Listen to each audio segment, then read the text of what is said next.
아멘. 여러분, 고린도전서 12장을 흔히 은사장이라고 말합니다. 여러분, 성경에서 말하는 은사란 성령께서 어떤 특정한 사람에게 부여해 주시는 특정한 재능이나 능력을 말합니다.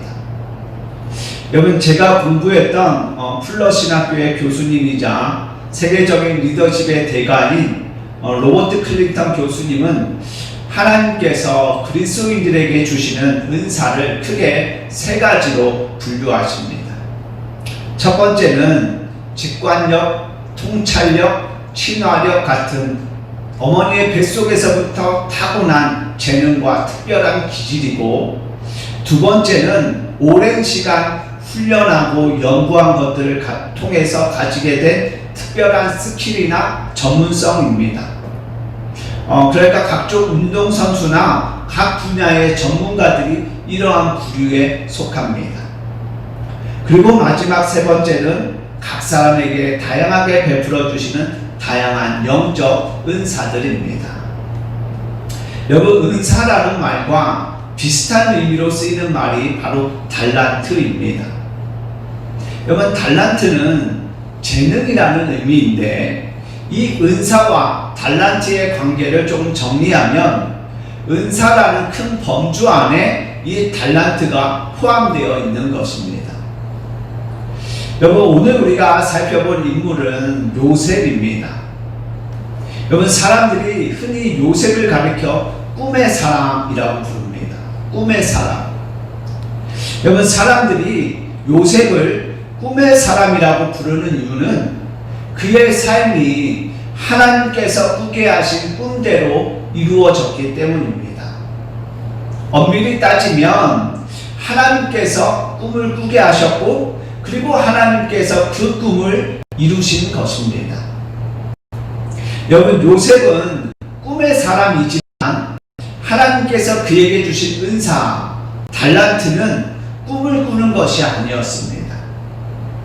하나님께서 요셉에게 주신 은사는 바로 꿈을 해석하는 능력이었습니다. 여러분, 이 능력을 고린도전서 12장에 기록된 은사로 설명한다면 지혜의 말씀이라는 은사입니다. 여러분, 요셉이 이집트의 총리가 되는 데 있어 결정적인 장면이 두 군데가 있습니다. 첫 번째는 오늘 본문에서 왕의 술 맡은 관원장과 떡 맡은 관원장의 꿈을 해석하는 것이고, 두 번째는 이집트의 왕 바로의 꿈을 해석해 주는 장면입니다. 그럼 오늘 본문을 좀 잠시 살펴보겠습니다. 여러분, 시기하는 형들에 의해 미디안 상인에게 팔린 요셉이 이집트의 친위대장 보디발의 집에서 노예 생활을 합니다. 여러분, 요셉은 보디발에게 인정받는 노예였지만, 보디발이 자신의 아내를 겁탈하려 했다는 제목으로 이 요셉을 옥에 가둡니다. 여러분, 요셉이 갇힌 옥은 왕의 제수들, 그러니까 정치범들이나 왕에게 큰 잘못을 한 사람들을 가두는 곳이었습니다. 여러분, 요셉이 옥에 갇힌 후 그곳에 새로운 제수들이 들어왔는데, 한 사람은 왕의 술 맡은 관원장이었고 한 사람은 왕의 떡 맡은 관원장이었습니다. 여러분, 이 두 사람이 왕에게 어떠한 잘못을 했는지 알 수 없지만, 오늘 본문 2절의 증언대로 왕이 이 두 사람에게 노하여 이들을 감옥에 가두었습니다. 그러자 보디발이 먼저부터 이 감옥에 있던 요셉에게 이 두 사람의 수종을 들 것을 명령합니다. 그래서 그때부터 요셉이 이 두 사람을 섬깁니다. 여러분, 이 두 사람이 갇힌 지 여러 날 후에 이 두 사람이 같은 날 각기 다른 내용의 꿈을 꿉니다. 그리고 다음 날 요셉이 그들을 찾아가 보니 그들의 얼굴에 근심이 가득하였습니다. 그래서 요셉이 그들에게 무엇 때문에 근심하고 있는지를 묻자 이들이 우리가 꿈을 꾸었으나 이를 해석할 자가 없도다 라고 대답합니다. 그러자 요셉이 해석은 하나님께 있지 아니하니까 청하건대 내게 이르소서라고 말하자 그들이 자신들의 꿈을 말해주고 요셉은 그들의 꿈을 해석해 줍니다. 그리고 요셉이 해석한 대로 왕의 술 맡은 자는 3일 후에 복직이 되고 왕의 떡 맡은 자는 3일 후에 사형을 당합니다. 여러분, 그로부터 2년 후 이집트의 왕 바로가 꿈을 꾸었는데 누구도 그 꿈을 해석하지 못했습니다. 바로 그때 2년 전에 복직이 된 이 술 맡은 관원장이 2년 전에 자신이 감옥에서 겪었던 일을 왕에게 고합니다. 그러자 왕은 그때까지 감옥에 있던 요셉을 불러 요셉에게 자신의 꿈을 들려주고는 이를 좀 해석해달라고 간청합니다.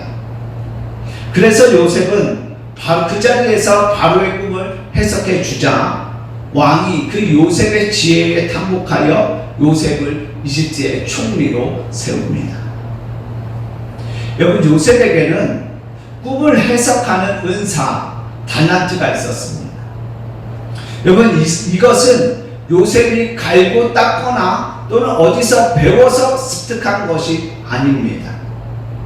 요셉의 말대로 하나님께서 요셉에게 주신 은사, 달란트, 특별한 능력이었습니다. 여러분, 요셉은 본문 8절에서 해석은 하나님께 있지 아니하니까 라고 말했듯 이집트의 왕 바로에게도 하나님께서 바로에게 편안한 대답을 하시리다라며 자신이 가지고 있는 이 은사의 출처를 정확하게 밝힙니다. 그런데 여러분, 오늘 본문에서 요셉이 이 두 관원장의 꿈을 해석해 줄 때 요셉의 상황은 어땠나요?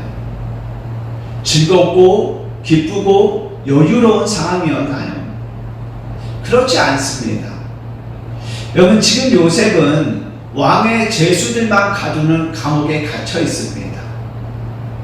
여러분, 이 감옥이라는 말의 히브리어 원어적 의미는 지하 감옥입니다. 그러니까 지금 요셉은 지상 감옥이 아니라 지하 감옥에 갇혀 있는 것입니다. 여러분, 감옥에 갇힌 사람에게 기쁨이 있을까요? 소망이나 낙이나 인생의 의미, 그런 게 있을까요? 여러분, 코로나 사태를 겪으며 제가 다시 한 번 더 절실하게 깨닫게 된 것이 하나 있습니다. 그것은 우리들에게 있는 문제들 중에 어떠한 것들은 언제 끝날지 앞을 내다볼 수 없는, 그것이 언제 끝날지 알 수 없는 문제들이 있는데, 그런 문제들을 만날 때, 언제 끝날지 모르는 문제들을 만날 때 인간이 가장 크게 절망하고 두려워한다는 사실입니다. 여러분, 지금 요셉이 바로 이런 상황에 처해 있습니다. 여러분, 그의 지하 감옥에서의 그 수감 생활은 언제 끝날지 알 수 없는 상황입니다. 1년이 될지 10년이 될지 100년이 될지 언제 풀려날지 기약도 없는 시간을 지하 감옥에서 보내는 것이 여러분 얼마나 힘겨웠을까요? 여러분, 그런 상황에서 자기 몸 하나 건사하는 것도 녹록치 않은데 요셉은 그런 상황에서 두 간원장을 돌보고 섬겨야 했습니다. 그러던 어느 날 오늘 본문에 나와 있는 것처럼 두 관원장이 각기 다른 꿈을 꾸고는 근심하고 있습니다. 그리고 요셉은 이 두 사람이 근심하고 있다는 사실을 눈치챕니다. 여러분, 저는 여기서 요셉이 이 두 사람을 얼마나 세밀하게 섬겼는지를 발견합니다. 여러분, 지금 이 두 사람은 다른 사람도 아닌 왕에게 잘못하여 감옥에 갇혔습니다. 왕이 노하여 이들을 감옥에 가두었습니다. 여러분, 이 두 사람은 옥에 갇힌 그날부터 매일매일이 근심이었을 것입니다. 왕이 자신들에게 어떠한 처분을 내릴지에 대해 근심하고 염려하고 걱정하고 또한 두려워하였을 것입니다. 그런데 그렇게 매일매일 근심하고 걱정하는 이들에게서 또 다른 근심이 있다는 것을 요셉이 눈치챕니다. 이것은 그만큼 요셉이 이 두 사람을 세심하게 섬겼다는 것을 보여주는 장면입니다. 그리고 여러분, 이들의 근심의 이유를 알게 된 요셉이 자신에게 있는 하나님이 주신 은사를 통해서 이들의 근심을 해결해 줍니다. 그런데 여러분, 지금 요셉의 상황은 어떤가요? 누명을 써서 옥에 갇혀 있습니다. 감옥 생활은 매우 고되고 힘들었을 것입니다. 그리고 내 몸 하나 건사하기도 힘든 상황에서 두 사람을 섬기고 있습니다. 정말 엎친 데 덮친 격입니다. 여러분, 이쯤 되면 다들 나부터 살고 보자, 내가 죽게 생겼는데 누구를 돌보냐라고 생각할 것입니다. 여러분, 옛말에 곳간에서 인심 난다라고 하였습니다. 여러분, 이 말의 의미는 자기 살림이 넉넉해야 남을 동정하거나 돕게 된다입니다. 여러분, 지금 요셉은 내 몸 하나 건사하기도 힘든 상황입니다. 내가 죽게 생긴 상황입니다. 그리고 그가 섬기는 두 간원장은 매일매일 염려와 근심에 둘러싸여 있습니다. 여러분, 언제 어떤 처분이 떨어질지 몰라 근심하고 걱정하는 그들에게 염려거리, 근심거리가 하나 더 생긴다고 해서 뭐가 달라지겠습니까? 아무것도 달라질 것이 없습니다. 그런데 그런 상황에서 내 몸 하나 건사하기 힘들고 내가 죽게 생긴 그 상황에서 요셉이 어떻게 하나요? 그들의 근심거리를 듣고 자신에게 주신 그 하나님의 은사를 활용하여 그들의 근심을 해결해 줍니다. 여러분, 지금 우리가 맞이한 이 상황, 코로나 사태가 계속되고 있고 확진자가 늘어나고 있는 이 상황에서 거의 대부분의 사람들이 내 몸 하나 건사하기 힘들다, 내가 죽게 생겼다 라고 말합니다. 그래서 내가 죽게 생겼으니 나부터 살고 보자 라며 마음에 문을 닫고 살아갑니다. 나부터 살려달라, 내 근심부터 내 염려부터 해결해 달라고 외치고 있습니다. 여러분, 하나님께서 지금 이와 같은 상황에 있는 우리들에게 오늘 이 설교를 통해서 우리들에게 주시는 메시지는 요셉처럼 우리에게 주신 은사와 달란트, 그리고 우리에게 주신 하나님의 마음을 지금 이때에 더욱 표현하고 사용하라라는 것입니다. 여러분, 꿈을 해석하는 은사를 가진 요셉은 꿈을 해석하지 못해 근심하는 이 두 관원장을 외면하지 않았습니다. 내 몸 하나 건사하기 힘들고 내가 죽게 생긴 상황에서도 요셉은 자신에게 주신 그 은사를 활용하여 그들의 근심을 해결해 줍니다. 그리고 이 선행은 왕이 요셉을 부르는 것으로 열매 맺습니다. 여러분, 하나님께서는 저와 여러분에게 은사, 달란트, 특별한 능력, 그리고 때때마다 하나님의 마음을 부어주십니다. 그런데 지금 우리의 상황은 요셉처럼 내 몸 하나 건사하기 힘든 상황입니다. 내가 죽게 생겼는데 누구를 생각하냐라고 말할 수 있는 상황입니다. 여러분, 높은 뜻 수비교회를 담임하셨던 김도보 목사님께서 작년 4월에 폐암 진단을 받으셨습니다.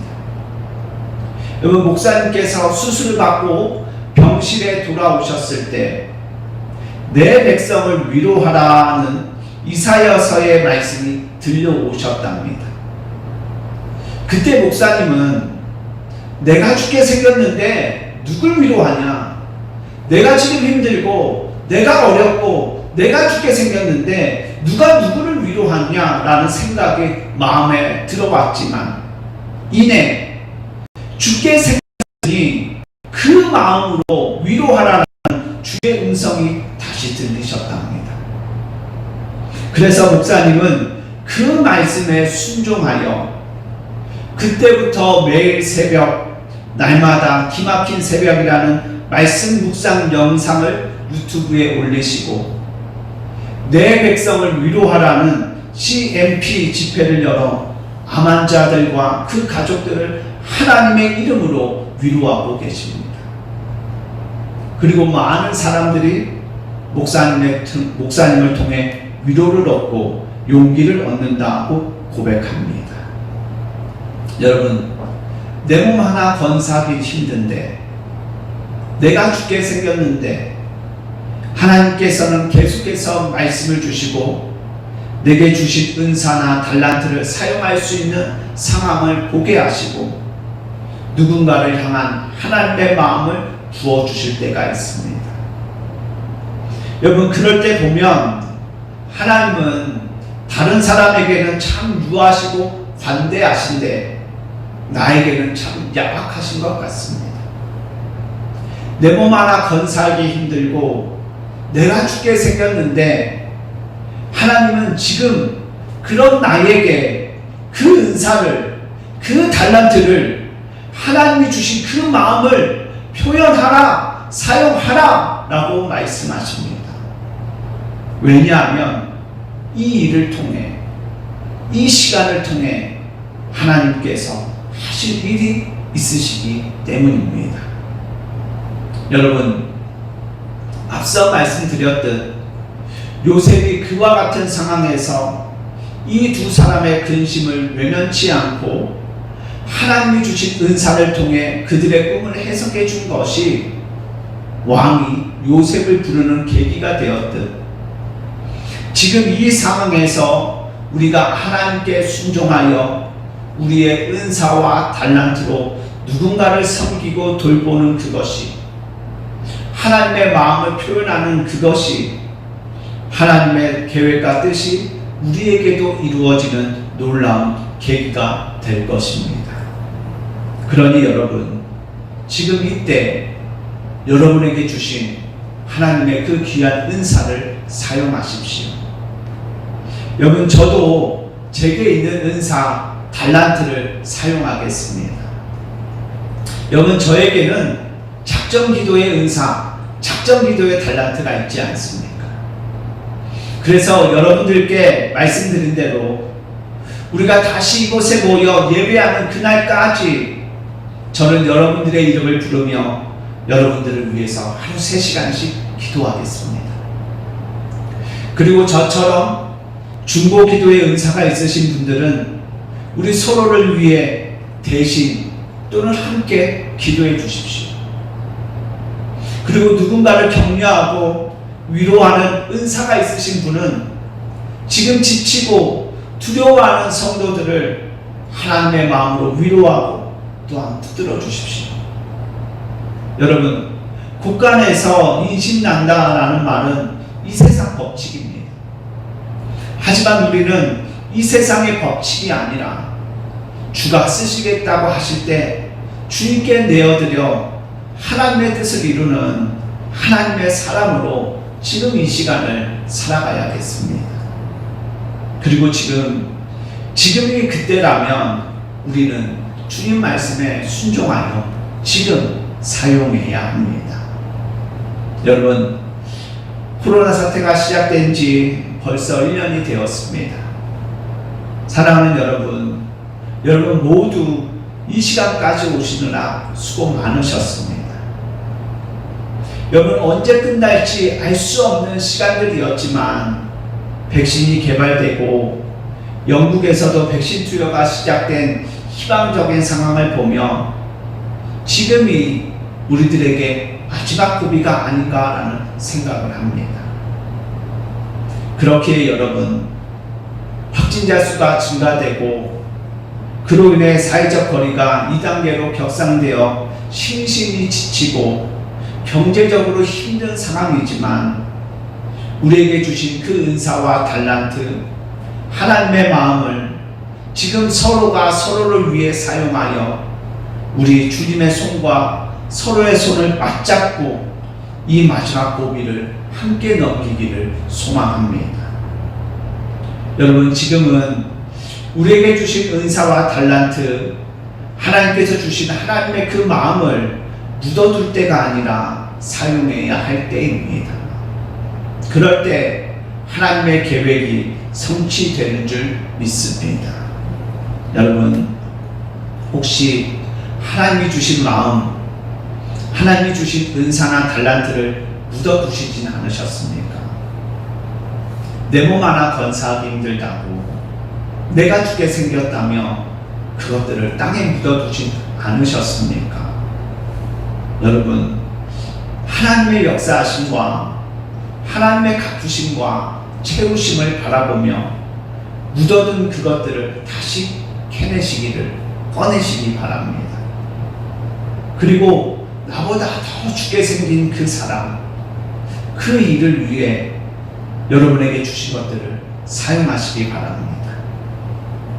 여러분, 곳간에서 임신난다고 하는데 저와 여러분의 곳간이 비어 있어도 하나님이 주신 것으로 임신내는 요셉처럼 외면치 않고 그들의 근심을 위해 하나님이 주신 은사를 사용하는, 그래서 하나님의 뜻이 또 하나 성취되는 저와 여러분의 삶이 되기를 주님의 이름으로 축복합니다. 말씀을 정리하겠습니다. 여러분, 코로나 사태가 다시 확산 국면에 접어들면서 많은 사람들이 영육으로 지쳐가고 있습니다. 안정과 종식이라는 희망을 품었지만 다시 확산되어지는 상황을 보며 답답하고 그리고 절망하고 있습니다. 하지만 우리는 반드시 이 고비를 넘어야 합니다. 사랑하는 여러분, 우리 모두가 이 고비를 넘기는데 저와 여러분에게 주신 그 하나님의 은사와 달란트를 사용해 주십시오. 여러분에게 주신 그 은사와 달란트, 하나님의 마음을 땅에 묻어두지 말고 함께 기도하고 함께 격려하고 위로하고 힘을 주는 데 사용하여 우리 모두가 이 고비를 넘어 함께 웃으며 다시 만나기를 소망합니다. 두 관원장의 근심을 외면하지 않은 요셉처럼 우리에게 주신 은사와 달란트를 사용함으로 우리 누리는 교회 지체들 모두가 웃음을 되찾고 그렇게 수고한 우리들에게 채우시고 갚으심을 충만하게 누리는 저와 여러분 모두가 되기를 예수님의 이름으로 간절히 축복합니다. 아멘. 우리 함께 기도하겠습니다.